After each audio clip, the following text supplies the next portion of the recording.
যেন বাংলাদেশে কোনো দুষ্কৃতিকারী, কোনো পতিতের স্লোগান তুলে বাংলাদেশের মাঠে যেন নামতে না পারে। শহীদদের রক্তের সঙ্গে গাদ্দারি করবার কোনো সুযোগ কাউকে আমরা দিতে পারি না। বিচারের ন্যূনতম কোনো ব্যবস্থা না হওয়া এটা একটি জ্বলন্ত দৃষ্টান্ত যে এই বিচার ব্যবস্থার চেয়ে ইসলাম প্রদত্ত বিচার ব্যবস্থা অনেক শ্রেষ্ঠ এবং মুসলিমের অধিকার আদায় করার জন্য গ্যারান্টি। আগস্ট বিপ্লব আমাদেরকে চোখে আঙ্গুল দিয়ে দেখিয়ে দিয়েছে বিপ্লবের জন্য বড় কোনো দলের প্রয়োজন হয় না, বড় কোনো নেতার প্রয়োজন হয় না। বিপ্লবের জন্য মাটি যখন উর্বর হয় ছাত্র নেতৃত্বের মাধ্যমে, বিপ্লবের মাধ্যমে একটি ফ্যাসিবাদী ভিনদেশী কৃতদাসীকে কিভাবে বিদায় করা যায়। ইনশাআল্লাহ আগামীর বিপ্লব হবে ইসলামের বিপ্লব, বাংলাদেশ হবে ইসলামী বাংলাদেশ ইনশাআল্লাহ। আপাতত ফ্যাসিবাদ যেন বাংলাদেশে কোনোভাবে প্রবেশ করতে না পারে, মাথা তুলে দাঁড়াতে না পারে। সকল রাজনৈতিক দলকে স্পষ্ট বার্তা দিতে চাই, যাদের কাঁধে ভর করে অথবা যাদের কথা আশকারা পেয়ে আওয়ামী লীগ এবং তার দোসররা বাংলাদেশের রাজনীতিতে পুনর্বাসিত হওয়ার চেষ্টা করবে, তাদেরকে আমরা রুখে দাঁড়াবো ইনশাআল্লাহ। আমি বাংলাদেশ জামাত ইসলামীকে অভিনন্দন জানাচ্ছি ইতিহাসের অন্যতম একটি ঋণ পরিশোধ করার জন্য। তারা যে উদ্যোগ নিয়েছেন 717 জন শহীদের স্মৃতি তারা ইতিমধ্যে গ্রন্থবদ্ধ করে জাতির পক্ষ থেকে শহীদদের ঋণ শোধ করার, শহীদদেরকে জাতির সামনে চিরস্মরণীয় করে রাখার তারা উদ্যোগটি নিয়েছেন। এই উদ্যোগটি চলমান। আমি আশা করব যে আমাদের কবি আব্দুল হাই শিকদার ভাই যেভাবে বললেন যে আরও 10 খণ্ড বা আরও বেশি হবে ইনশাল্লাহ। আমরা যেটা অথেন্টিক তথ্য পাচ্ছি যে প্রায় 2000-এর বেশি শাহাদাত বরণকারী আমাদের গৌরবোজ্জ্বল বীর শহীদান রয়েছেন। তারা যেন সকলেই এই গ্রন্থবদ্ধ হয়ে যেতে পারেন, এটাই হবে আমাদের অন্যতম একটি চ্যালেঞ্জ। আমাদের সকলের পক্ষ থেকে বাংলাদেশ জামাত ইসলামী ওই ঐতিহাসিক দায়িত্বটি পালন করায় আমি বাংলাদেশ খেলাফত মজলিস এবং আলেম সমাজের পক্ষ থেকে তাদেরকে অভিনন্দন জানাচ্ছি। সেই সঙ্গে আব্দুল হাই শিকদার সাহেব যে কথাটি বললেন, আমিও সে কথাটি বলার চিন্তা করছিলাম যে বাংলাদেশের ঐতিহাসিক স্বাধীনতা যুদ্ধ 71-এর মুক্তিযুদ্ধে যে বাংলাদেশের শাহাদাত বরণকারীদের যে সংখ্যা, এ নিয়ে যে ধূম্রজাল, এই তথ্য শুনলাম আজ প্রথম যে গবেষণা করতে গিয়ে 22,000 পর্যন্ত সংখ্যা বেরিয়েছিল।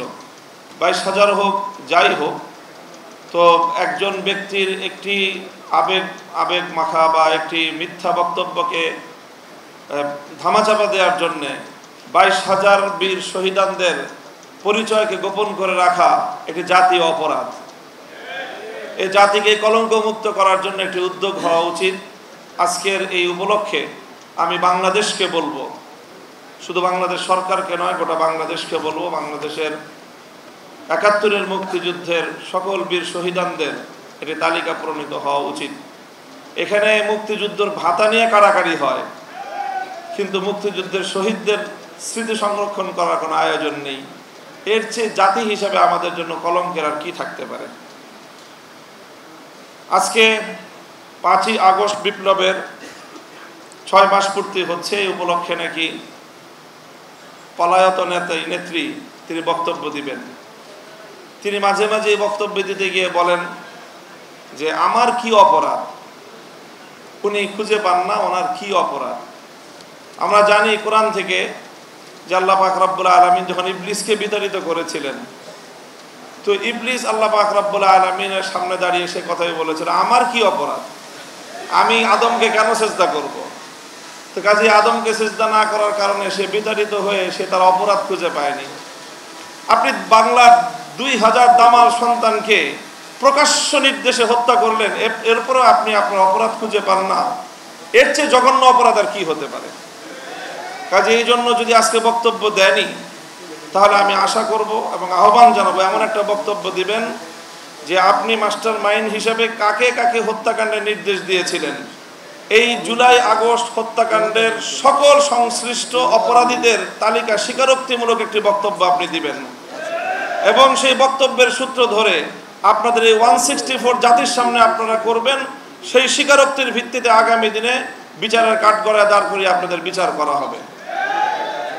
পার্শ্ববর্তী দেশ হিসাবে ভারতকে বলতে চাই যে আপনারা বাংলাদেশের স্বাধীনতা সার্বভৌমত্বকে যদি এতটুকু সম্মান করতে না জানেন, তাহলে আপনাদের সঙ্গে কূটনৈতিক সম্পর্ক বাংলাদেশ রাখবে কিভাবে?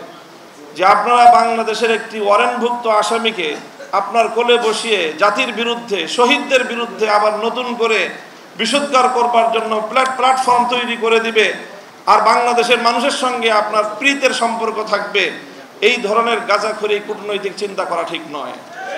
এই জন্য ভারতকেও বলবো, বাংলাদেশের মানুষের প্রতি শ্রদ্ধা প্রদর্শন করুন, দেশের জনগণের সঙ্গে সম্পর্ক তৈরি করুন।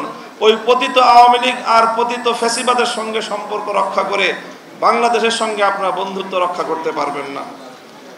প্রিয় সাথী ও বন্ধুগণ, আরেকটি কথা, যে আমরা ইতিমধ্যে দেখছি সাম্প্রতিক সময়ে যে মাঝে মাঝেই বিভিন্ন জায়গা দিয়ে এই পতিত স্বৈরাচারী ফ্যাসিবাদের দোসররা তারা মাথা তুলে দাঁড়াবার বা উকি দেওয়ার চেষ্টা করছে, বিশেষ করে যখন সকল নাগরিকরা ঘুমিয়ে থাকে সকাল সকাল নিভৃত সময়ে। তো এই সময়ে আমি বাংলাদেশের সকল নামাজি মুসল্লিদেরকে বলবো যে ফজরের পরে সব ঘটনাগুলো ঘটতেছে। বাংলাদেশের 3.5 লক্ষ থেকে 4 লক্ষ মসজিদ আছে, এই মসজিদের মুসল্লিরা ফজরের পরে একটু অ্যালার্ট থাকবেন, যেন বাংলাদেশে কোনো দুষ্কৃতিকারী, কোনো পতিতের স্লোগান তুলে বাংলাদেশের মাঠে যেন নামতে না পারে। শহীদদের রক্তের সঙ্গে গাদ্দারি করবার কোনো সুযোগ কাউকে আমরা দিতে পারি না। বাংলাদেশে বিচার হতে হবে। এই যে বিচার হয় না 6 মাসেও, তার তেমন কোনো অগ্রগতি নেই। এটার অন্যতম আরেকটা কারণ হলো যে বাংলাদেশের প্রচলিত ব্রিটিশ প্রবর্তিত বিচার ব্যবস্থা, এই বিচার ব্যবস্থার যে দীর্ঘসূত্রিতা রয়েছে, সেটার কিভাবে জবনিকাপাত ঘটানো যায়, আল্লাহর জমিনে কিভাবে সাম্য এবং ন্যায় বিচারের আল্লাহ প্রদত্ত আল কোরআনের বিচার ব্যবস্থা প্রতিষ্ঠা করা যায়, সে লক্ষ্যে আমাদেরকে এখন থেকে অগ্রসর হওয়া দরকার।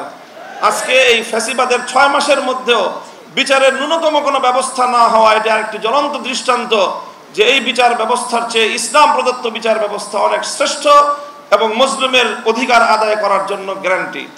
সংগ্রামী সাথী ও বন্ধুগণ, আমি সর্বশেষ আহ্বান জানাবো যে ইনশাআল্লাহ আমরা আমাদের লং টাইম যে আমাদের পরিকল্পনা, বাংলাদেশে ইনশাআল্লাহ ইসলামী বিপ্লব হবে। আগস্ট বিপ্লব আমাদেরকে চোখে আঙ্গুল দিয়ে দেখিয়ে দিয়েছে, বিপ্লবের জন্য বড় কোনো দলের প্রয়োজন হয় না, বড় কোনো নেতার প্রয়োজন হয় না। বিপ্লবের জন্য মাটি যখন উর্বর হয়, ছাত্র নেতৃত্বের মাধ্যমে, বিপ্লবের মাধ্যমে একটি ফ্যাসিবাদী ভিনদেশী কৃতদাসীকে কিভাবে বিদায় করা যায়। ইনশাআল্লাহ আগামীর বিপ্লব হবে ইসলামের বিপ্লব, বাংলাদেশ হবে ইসলামী বাংলাদেশ ইনশাআল্লাহ। আপাতত ফ্যাসিবাদ যেন বাংলাদেশে কোনোভাবে প্রবেশ করতে না পারে, মাথা তুলে দাঁড়াতে না পারে।